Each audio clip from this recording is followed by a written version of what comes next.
Hey everyone, hi to those joining on YouTube. I greet you first before Facebook Live and I wait for people to get on. My name is Deborah Westbrook and I am creating a curiosity river in 2024, which I'll explain in just a minute.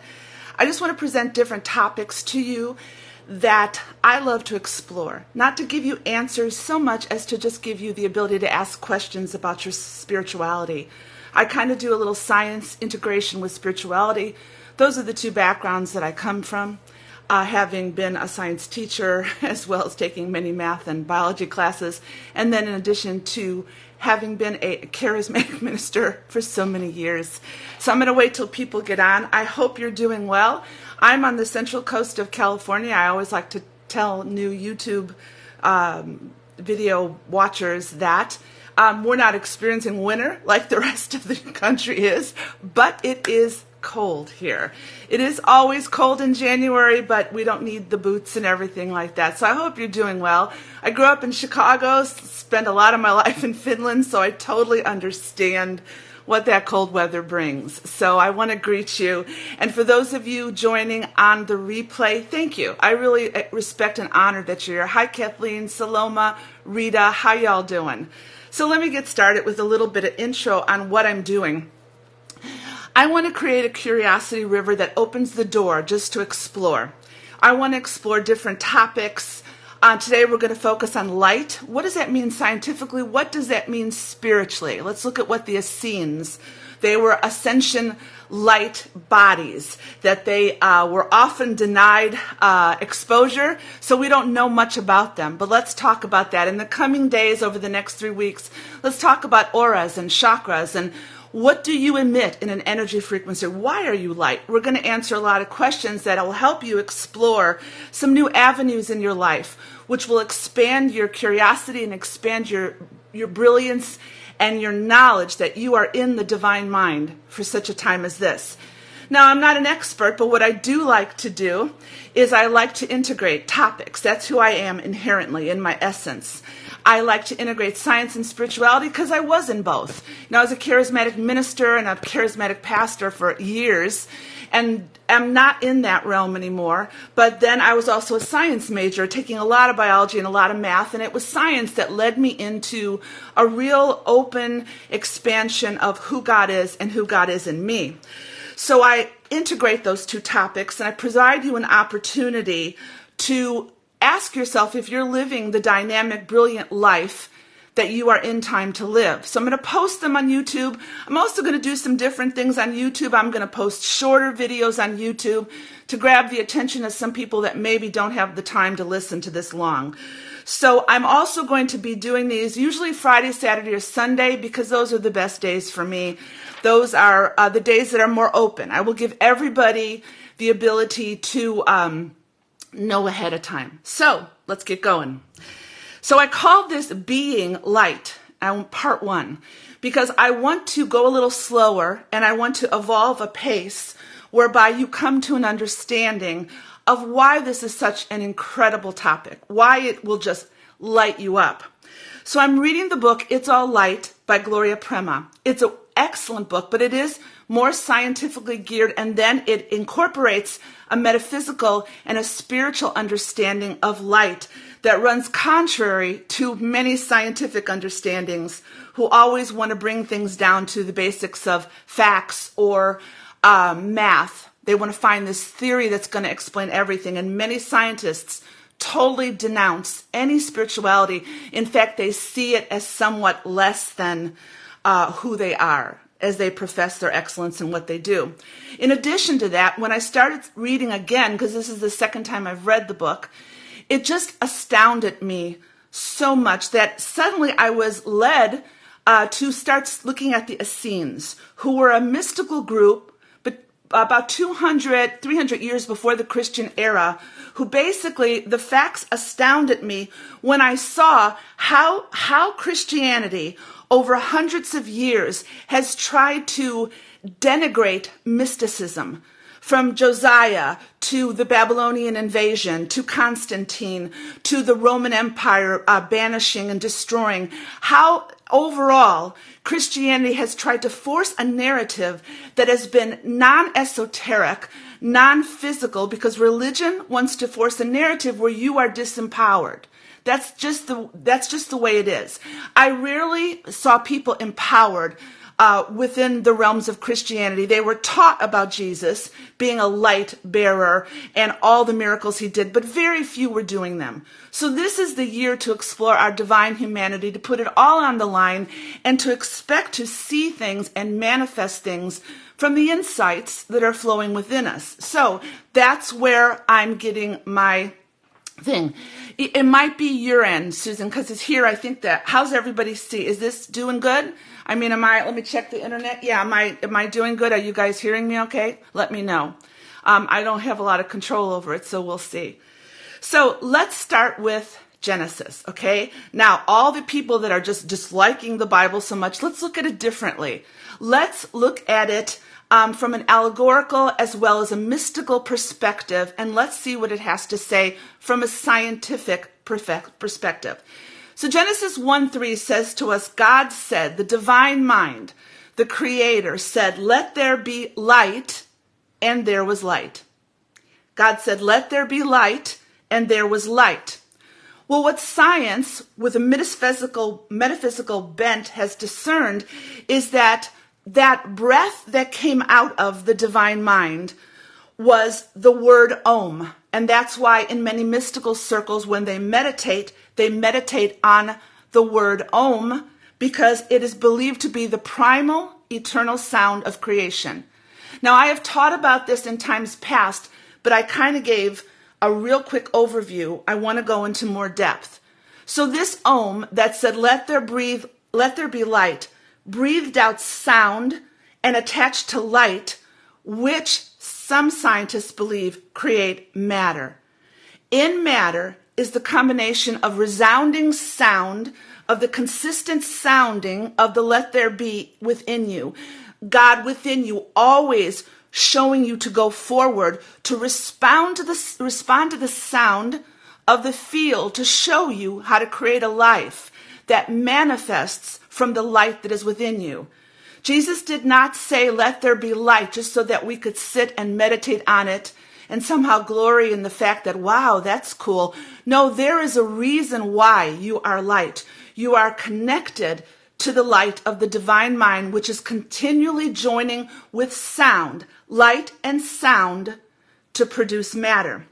So light itself is the breath of source. It's the breath of God. And it becomes matter due to the resonance of sound that is created by the breath. In the beginning was the Word. The Word is expressed through the breath. And in that breath, there is light.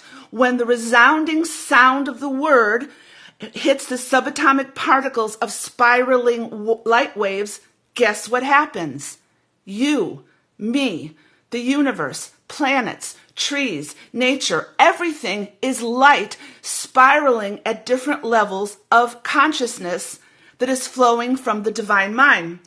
So when Source or God breathes out sound, this Om, it creates subatomic particles, tiny little particles, which are tiny vortices of energy that are spiraling. And that is what the dark energy is in the universe. 95% of the universe is what's called dark matter. It is just swirling energy that when you access that quantum field, it puts you in contact with potential. Those swirling bits of energy responding to your thoughts, the sound of God flowing through your mind and your heart in coherence, goes into the field and creates. That is the matter that you bring forth from your life. So light is not solely for the presence of spiritual light and love and all the stuff that people say. It is for the manifestation of a life. And the reason we need to understand this is because this year is going to be filled with confusion and chaos. But you are the light. I am the light. And we are called to ascend and to transcend this earthly realm while being in this earthly realm through a higher dimension of light. This should be, contrary to the ongoing narrative, the most innovative, creative, prosperous year that we have. But as I've said before, We're not going around it. We're going through it, because ascension is linked to my incarnation. I don't just ascend and become light. I ascend in higher frequencies, and we're going to discuss this in the next few weeks. So when Source breathes out those subatomic particles, when they're tiny vortices of energy, by the sound of that, they arrange and they form the substance of matter. God, the divine mind, is the quintessential scientist, and I do not understand when people write me and say science has nothing to do with religion. Yeah, because the ignorance of science standing alone denies consciousness, and the ignorance of religion standing alone somehow had us believe that God created the earth in 7 days and there was nothing previous to that. Both are ignorant unless there's an integration now into true spirituality. So I am light. You are light. All of creation is spiraling light waves, tiny vortices of energy throughout the cosmos. All structure, all matter, all creation is light that is held together by sound in harmony in different resonance. What's resonance? Have you ever seen the Russian nesting dolls, where the little doll fits into the bigger doll, fits into the bigger doll? Well, the premise that Gloria Prema uses is that at this level, we are at a low vibrational energy, but we are a fractal of God. So everything within God is within us. And how we ascend in light is in octaves of harmony with the divine voice. Let me say that again. We ascend in light, not just through thinking and speaking about it. We ascend in light by ascending above the 3D plane into higher octaves of frequency that affect us as we respond to the resonance of the field to rise higher. Listen to that again and think about it. So we are held together. The light, the subatomic spiraling particles react with a resonance to form a frequency and to form matter. You are constantly in motion. Every cell of your body is in motion. That is the purpose of the auras and the chakras and the meridian lines that run through our body. We are entangled, one, in God, in the universe. That is why there is nothing separate from us. We are affected. So as we go into this year, there will be a collective conscious, yes, but it will depend also on the wholeness of each individual ascension into greater spirituality through greater insights, through greater revelation, through greater curiosity, to leave what is a normal paradigm and to venture out into new things that we may not understand. I am not asking you to understand every scientific concept. What am I asking you? I'm asking you to listen. And there will spark in your spirit, there will spark in your heart something that's going to just give you an understanding of something you're supposed to know now. I take the information, I integrate it, and I present it to you as simply as I can so that it stirs more questions in you that accelerate and expand your journey more than it does answers.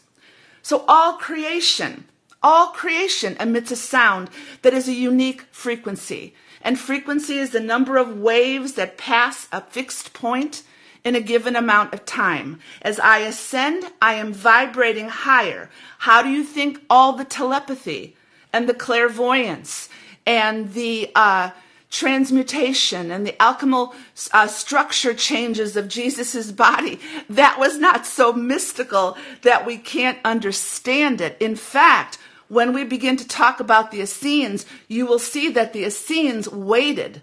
They were waiting for a teacher of righteousness, not a savior. They were waiting for a teacher that came from on high to show them the beauty of light and ascension practices that will show them how to live in the world, but not of the world. It's astounding what I learned about them. So light is a spiraling wave. And it becomes a particle due to sound. I want to keep saying that so that you understand that. Particles of matter, what we see, matter, everything has a measure of consciousness because consciousness is light and sound invested in the manifestation. You can't create an ocean unless it comes from the divine mind. You can't create nature, and you can't create me unless it comes from within the divine mind. So there are levels of consciousness.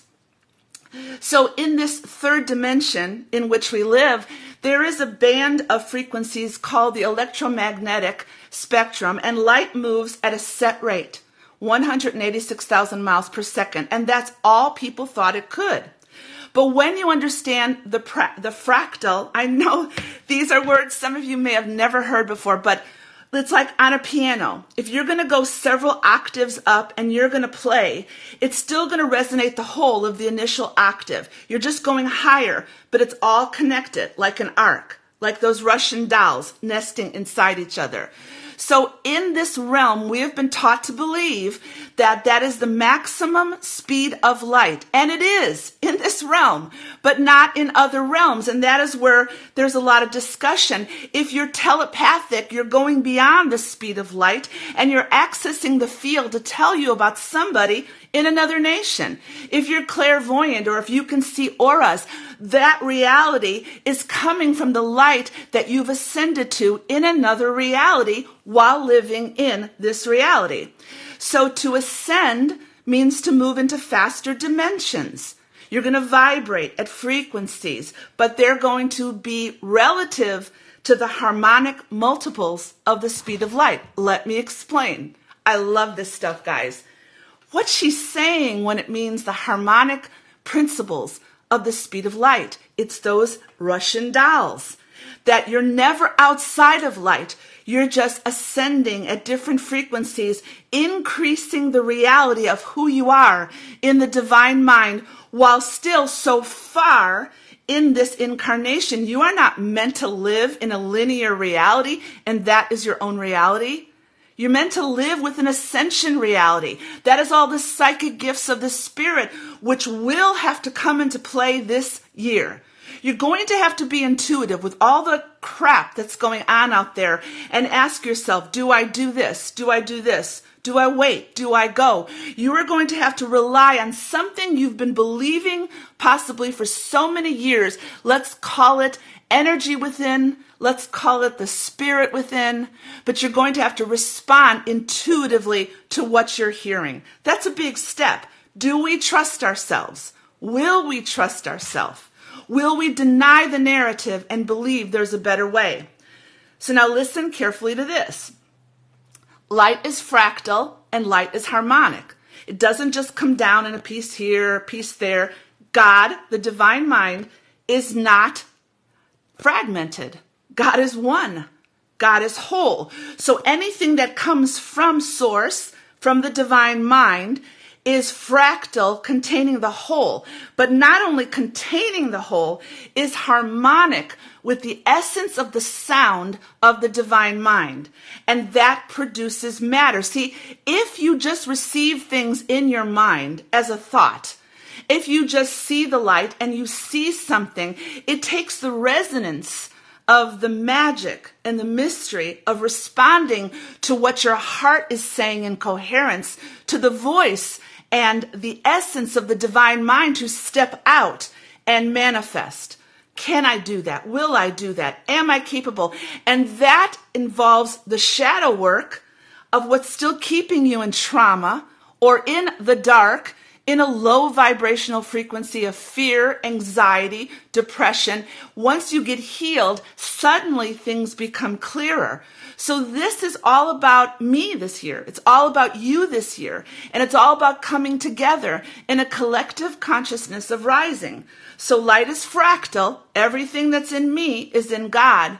I flow from the essence, and it is harmonic, which means that as I ascend, I can observe, I can create, I can manifest in different ways. But how do you ascend? We'll talk about that in a few weeks. So I am light resonating to the sound of God. I continually manifest, let there be me. Let there be me. That is what I want to manifest. I want to increase the light. I am fractal, containing all of God, and I am harmonic in the octave of the divine music of God in my life as I ascend into greater frequencies of dimensions. So that would also, I want to talk about in the days ahead on why there is no death. Because consciousness operating at a higher realm just doesn't die. You may lose this when your resonance stops. Maybe that's not a bad thing. If there is a timing, don't fear death or what they call death. It is not the end of everything. So as the resonance and the resounding and the connection to be in this incarnate body stops, what happens then? Where does the consciousness go? It is ridiculously ignorant to think that somehow it just disappears. How is that possible? No, it goes into the field. I don't know what it does after that. Different belief systems have different ways of explaining it. I am still pondering some things. So death is just an illusion. So when you see death as an illusion, then you have to look within that in your body, in your spirit, in your mind, in your emotions, you have the power of light and manifestation when you connect with the field and the divine mind. So now, when I started studying all about that, and I started looking at the environment differently through consciousness, through light, then suddenly I was led to start studying something I've never had an interest in, which were the Essenes. And I thought, how the heck does this correlate with light? Well, I'm going to tell you, okay, because this was pretty astounding to me. And let me get a little spiritual here. Let me quote a little bit of scripture. Let's quote it. Let's put to rest all the division and the denouncement. Let's look at it differently. If the Essenes were waiting for this teacher of righteousness, they were waiting for someone not to save them or to bring them. They were waiting for someone with whom they were entangled with that could orchestrate their lives in a very supernatural, psychic way and teaching them how to ascend in light. How do you think Jesus on the Mount of Transfiguration was a white light? It was the essence of the whole electromagnetic spectrum. Because when the electromagnetic spectrum is unified, you are not fragmented into every different point of light you can see. It is the wholeness of light being light. And you do know that in the electromagnetic spectrum, we only see a very little range of light. There are frequencies. There is color therapy coming on the scenes. There is people picking up subtle energies of the light and the colors around people. Folks, we are in the most glorious time. Find your place and then go at it with every bit of passion that you have. So now, the Essenes. Who were they? What do they have to do with light? Well, the Essenes were a group of people 200 to 300 years before actually the Christian era that were a mystical group that actually believed in ascension. And without getting into detail this week, they defined the Holy of Holies, which supposedly was a room that they went in with an open portal and a stargate to ascend into heaven. Enoch, Jesus, Ezekiel. This book is so much more than what we think. I will go into more detail with the Essenes next week, but let me give you just a little bit of facts. They were children of light. They were called the perfect ones, seeking to lead a revolution in human evolution that would result in a new type of human. Could that be us today? Well, yeah. We're called not to bow to the current level of destruction, but to reach an evolution and human evolution, which means that everything you've been comfortable with, those are all going out the door. There's a new whole type of spirituality to explore. Open your mind, open your heart, and you will have peace. So the Essenes believed, they were a people, I'll go into a little bit more, who were in a cosmic war with darkness, which they believed, listen to this, was incarnate in the Roman Empire. Am I in a cosmic war of darkness against transhumanism, against WEF, the World Economic Forum, trying to make me robotic and make me less than what I am? Am I in a cosmic battle that is there, that I'm not called to buy into, to show me that my divinity is not in my humanity, that I have to play the game and play by the rules? Is there a cosmic battle going on? Yes, I believe there is. But you are divinely human. You will not rise without an awareness of the darkness. And there is great darkness. But you are not to look at it. You to forge another path. So the Essenes believed they were in a war with the Roman Empire, who they believed was dark. You don't find this stuff on Wikipedia because history wants to promote a different narrative. You find it through metaphysical teachers on YouTube, on Gaia, people that have looked at the facts and have explored past the boundary lines of what's considered comfortable. So they lived on Mount Carmel in Israel, but operated a hermetically sealed compound in Qumran. Their purpose in life was to return to the original divine state and recover our garments of light. Does that have to do with UFOs? Does that have to do with extraterrestrials? Where did these people come from? Possibly. That's up for you to explore. So 200, 300 years before the Christian era, people became aware of them. And in Palestine, they were called the Essenes, and they lived among the Watchers. What were they looking for? Well, it says as you study that Isaiah 40, verse 3 says, prepare the way and prepare a people to meet the Lord. This is not, folks, this is not to ascend to get out of here, okay? This being, they believed, would reveal the mysteries of eternity hidden from mankind up to that point. How is it that the Gnostic Gospels, that all the esoteric teachings have always been purged from Christianity? They've been put to the side, but the divine mind said, F you, I'm bringing them out in the Dead Sea Scrolls, the Gospel of Thomas, the Gospel of John, the secret Gospel of John, the Gospel of Philip, the Gospel of Mary Magdalene. They all came out to show that there is more than what we're experiencing now.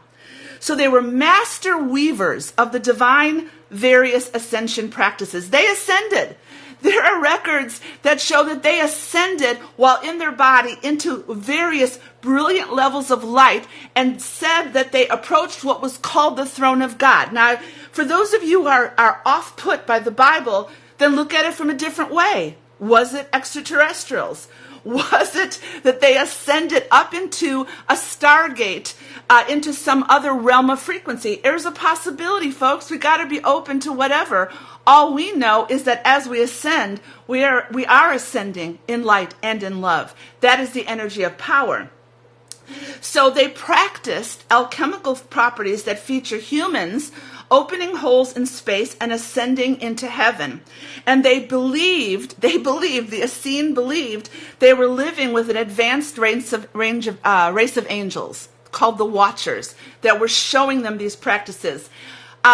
It's amazing as they go into, let me just give you a little hint what I'll talk about next week. Remember when we used to study the breastplate and everything that was in the Ark of the Covenant? Well, they actually do believe that the Ark is not the Ark, that the Ark is just like a computer screen, if it's ever found. But all the technology that would go into the Ark, such as the oil and the breastplate and all those things, were just the apps to access a higher dimension. I believe that. I believe we have been lied to. I believe we have been downplayed from our true spirituality, but it is not to get angry about and focus. It is to go and move ahead. So they were decimated. Let me show you how Christianity has tried to completely kill any metaphysical approach to scripture, any esoteric teachings. These are facts. Remember King Josiah? It was taught that he discovered the law, which was the book of Deuteronomy. And he literally abolished and decimated the Essenes and took out what was supposedly Asherah, the divine feminine, which was currently in the temple at the time, because the divine feminine was essential to the movement of humanity. He brought everything down to what could be understood, no different than today. He brought everything down to law and dogma, and he decimated the Essenes and put them off to the side, but it didn't stop there. As it progressed, in the Babylonian and Nebuchadnezzar, when they took all the people and they destroyed the temple and they took them out of the environment of the Stargate that was supposed to go to heaven. Now let me say this. I know I'm throwing out a lot of information.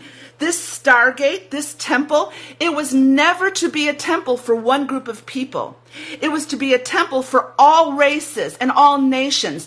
It is written that Muhammad was in the temple that raised up to a higher degree of consciousness. Ezekiel, Enoch, Jewish, Christian. It was never supposed to be a linear temple. It was supposed to be a Stargate up into the eternal realm. Well, that was when they pulled all these people out of into Babylon. When Ezekiel sat on the banks of the Chabar River, that's why once you start understanding the spiritual application and the technological application of what he saw, it becomes astounding. So it didn't stop there. When they tried to come back in AD 68, the Romans decimated the Essenes. There was a spiritual genocide of almost 1 million people, yet they weren't down and out. Now, this is where I think we come in. Then you also have Constantine, who creates the Council of Nicaea, makes Christianity the national religion in a dualistic mindset, puts men into place, denies women. It's all bullshit. What is behind it is a simulation of control to keep you, to keep me from realizing we are divinely human. So we are in time, and the Dead Sea Scrolls, which were left behind and somehow found again, revealed then the Gnostic writings, which I'm going to go into. So it's just, I know, man, there's so much, and I don't want to spend more than 4 weeks on this. If you want to study this, go do it. I'm studying it in depth. I'm giving you just the surface stuff, but it's changing my life. Now, the origins of the Essenes, some say their origins go back to Enoch, which was the first human translated to heaven. Yeah. Okay. Was he taken up? Yeah. Can you be taken up into higher frequencies? Yeah, if you have a light body. So it said, get this, it said the angel Michael anointed his body with oil that dissolved his body into rainbow-colored light that matched the angels. What is that saying? It depends on what you think. From a spiritual view, it talks about ascension, that the higher we ascend, the more we hear the resonance of the divine mind. The higher we ascend, the more we change the atmosphere around us. The higher we ascend and light emits from our body, the greater power we have to love and move in energy. Or if you're going to look at it from a UAP, UFO standpoint, maybe he went up into a ship. You know, there's plausible reasons for everything, but the only thing we're concerned about is that we are in time for such a time as this, and we are called to ascend, and it will look different for you than it looks for me. How many people have experiences where they transcend this realm through astral projection? And how many people have experiences where they go up? Yes, yes, yes to all of it, but not for the sake of the experience to be an influencer on YouTube that just makes money and narcissistic knowledge off the experience. Maybe we're just supposed to long for these and to just keep it quiet and to be the light rather than make something out of it, which I think the charismatic was a lot of problems with that. They started getting away from the essence and they got into the manifestation. Manifestation flows integrally through essence. So now in Enoch, when he dissolved his body, they knew mystical secrets on how to do this. This Stargate had angels that were going up and down the ladder. Got it? Up and down, meeting them, and then it was destroyed. Elijah's ascension. He was translated into his light body form and translated to heaven via a celestial chariot. How did he do it? I don't have a clue, but I believe it's true. It is not metaphorical. I do not believe if we make everything a metaphor and an analogy, then we have stopped believing we are divine in action. Why can't you believe this? You can. It's going to form a path in front of you. So then he gave the robe as he ascended to Elijah, who was a person, but they also believed we could look at it as a state of being, a state of consciousness. So yes, you can allegorize this, or you can also believe this was true. Find your place and see how it takes you into a greater expansion. A couple other things. In Ezekiel chapter 1, we're still talking about light. All these things in the scripture, in this ancient book of wisdom, that they hid from us because it wasn't complete, and they denounced its spirituality in favor of a linear interpretation. That gets me mad. It just gets me so peeved that who do they have the right to do this? So I say no more, and I'll forgive and go forward. So in chapter 1 in Ezekiel, again with light, you have wheels within wheels, and he saw a throne, and on the throne was a likeness of a man. Who was the man? You can't see the divine mind, folks. The divine mind is the creator and the essence of everything that is. It is the all. So who did he see on the throne? Was it an angel? Was it an ET? What was it? Because he saw a man on a throne, and he saw the chariot leaving the temple, and a cloud filled the inner court, and the brightness of the glory of the Lord, and it arrived in Babylon, brightness all around, and he was having these experiences. Now, I don't know about you, but we were downplayed from reading the book of Ezekiel. Oh yeah, the charismatic movement talked about the levels of river rising, but it was still so superficial. Why? Because without a clear interpretation of science, without integrating science and spirituality, then there's no manifestation. You could call spirituality is the thoughts and the coherence with the mind and the heart, but the science is the manifestation. It's like put up or shut up. Don't just tell me what you believe. Tell me what you have. Well, yeah, okay, exactly. So I'm just at the beginning of this. So let me end with this. The goal of the Essene initiates was to attain the crown and the garment of the angelic light body. What am I saying? In every ancient book, there is wisdom. In every ancient book, there is wisdom to live a life incarnate while still accessing higher realms. You're going to need to understand that this year. I am going to need to understand that this year with all the chaos that is increasing exponentially almost every day. Get out of the narrative while being aware of the narrative and listen to your intuition. So there's ancient wisdom. When they talk about the light body, it correlates beautifully with Buddhism. There are things that correlate with Hinduism. Folks, I got news for you. Christianity is just one of many belief systems to believe in. And the essence of the divine mind has incorporated the essence of being in every one of them to a certain degree until man takes them over and man begins to show you how you're to believe. Left to itself, spirituality in any spiritual practice is going to lead to the entanglement of all humanity. The biggest bullshit line that Christianity and other things have told us is that there is an us versus them, and there is a way to be part of the us. That is a lie. 150%. It is a lie. You are entangled, but in that entanglement, you have a divine call to be you. There's nothing wrong with reading the Bible if you're not going to read it from a linear perspective. There's nothing wrong to reading the Hindu, I think, either the Vedic or whatever. There's nothing wrong with studying astrology. There's nothing wrong with looking at shamanism. There's nothing wrong with Reiki masters. There's nothing wrong with light workers. What is the difference? Where is the motivation of their heart coming from to bring forth the essence of who they are? Is it greed? Is it narcissism? Or is it love? Is it light? Is it energy? Is it empowering to help humanity ascend? There's the difference. So the Essenes believed in perfection. What does the word perfect mean? Wholeness, holiness, compassion, completion in preparation for ascension to a celestial city they called Jerusalem. What do the Hindus call it? What do the Buddhists call it? What do other spiritual esoteric, what do the Native Americans call it? It's the place of ascension, of entanglement, where you are empowered. Once you know, then you do not fear death anymore. Then you live life to the utmost of your creativity and your passion.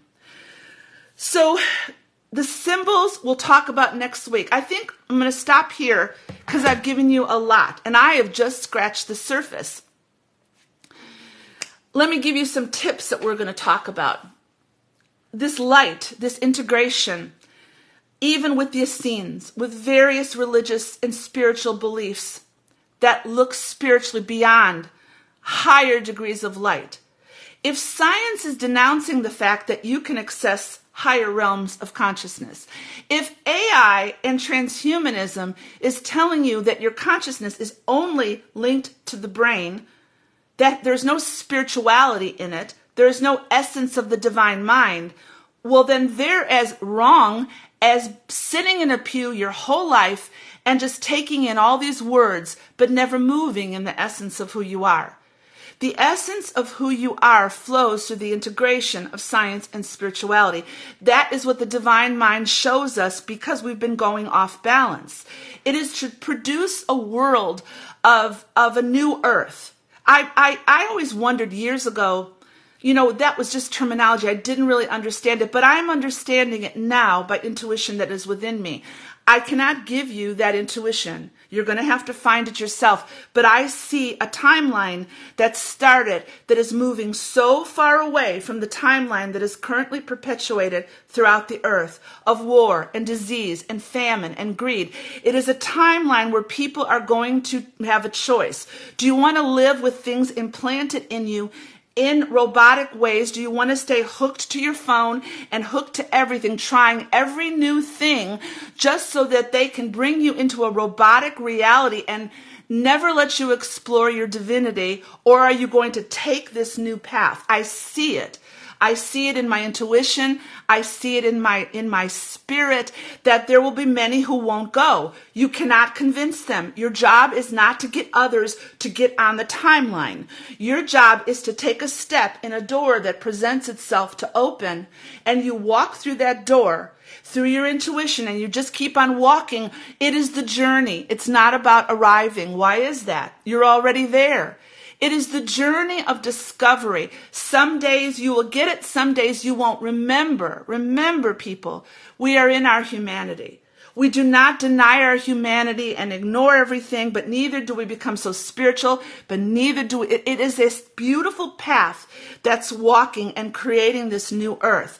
I personally believe, after listening to channelers and different people, I personally believe we're going to get through this. I believe that they're cultivating fear so that fear becomes our response, and we live in that atmosphere of fear. But to break out of that, we're going to have to believe something that has become contrary to what's been embedded in our foundation. I believe I am healthy, I am wealthy, I am whole, I am free, and I am abundant.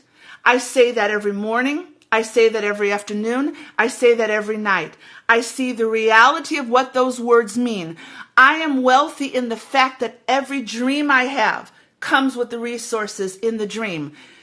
Does it seem like it's happening? No, not always. Do I believe it? Yes.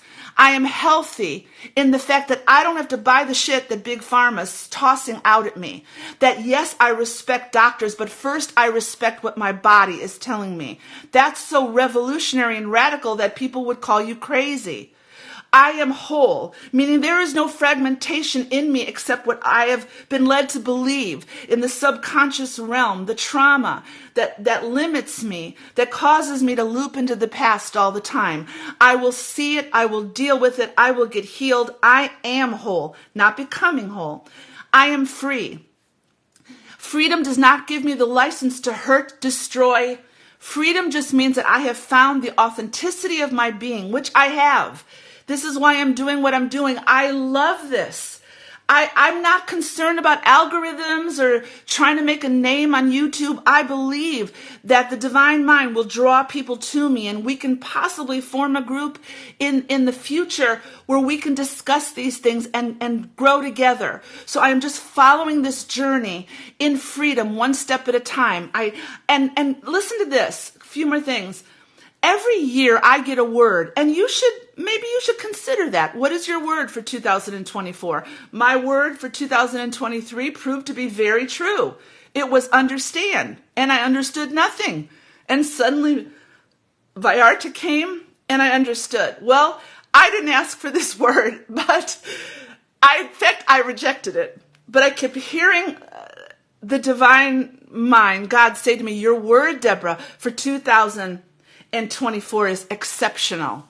And I started to do a study and dissect that word.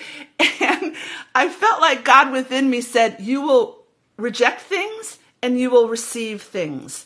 You will say, I am going this way except for these people. I am doing this except for this. So to be exceptional and to be brilliant means you let go of as much or more than what you take in. You are not called to be everything to everybody. Find your place and do it well. Yes, Kay, effortlessly.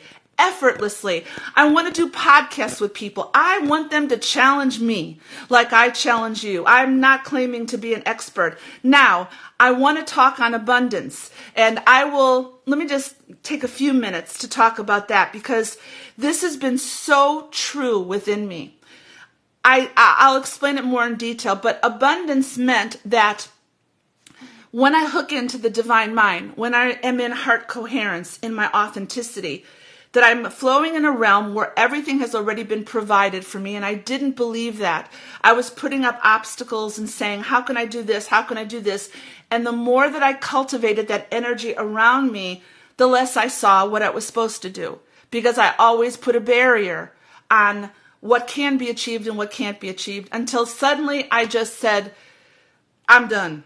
And when I said it, that was when I felt God say within me, why don't you just create a curiosity river? And I thought, oh, well, and I put up all these obstacles, but I felt, no, that's inherently me. As a Gemini, as an Aries rising, I thrive on integration of curiosity and adventure. I thrive on never arriving at a place. I thrive at constantly exploring a place. Other people, I guess I kept saying I wasn't a bridge, but I am a bridge. I am a bridge into the unknown. Other people are bridges to get you out of religion, to get you to a point of understanding. I am a bridge standing on the end of the ocean and just saying, let's go. That could be why I'm watching all these movies on Vikings. Like they just took off and set out. So I want to encourage you today. First of all, I want to say thank you. You do not know the gratitude in my heart. I take it very seriously that I am giving you the option to be you, honoring your difference of opinion, but not arguing about it, knowing that you are brilliant and you are divine, and just putting it out there. Setting the table, as Tanya always says, set the table and let's all sit down and let's look at everybody's opinion. Some things we will grasp, some things we won't, some things we'll let go, but everybody's on a journey, folks. Nobody's arrived because we're already there. So I just say, I love you. Thank you. I love being me. And I want you to love being you. I really do. I struggled and struggled and struggled these past 4 years with all the grief and everything. And I've broken through. I have days where I slide back a little into certain things, but for the most part, I love the way I'm going. So bless you guys. I'm watching 5 o'clock. The Niners are going to play the Green Bay Packers because the Cowboys lost to the Packers. Oh my God. I just watched that game. This is like totally off base. I watched the Packers play the Dallas Cowboys, and I was like, is this a simulation? Are these really the Cowboys making all these mistakes? So my second favorite team, living for the past 40 years in the Bay Area, I'm going to watch the Niners play the Packers, but don't tell anybody. I kind of want the Packers to win. Why is that? Because they're an underdog. and they're just trying to be themselves, just like you, just like me. Thank you guys. Susan, C, Kay, Saloma, Scott, everybody, thank you for listening. Take something from this and be who you're called to be. I will see you again next week.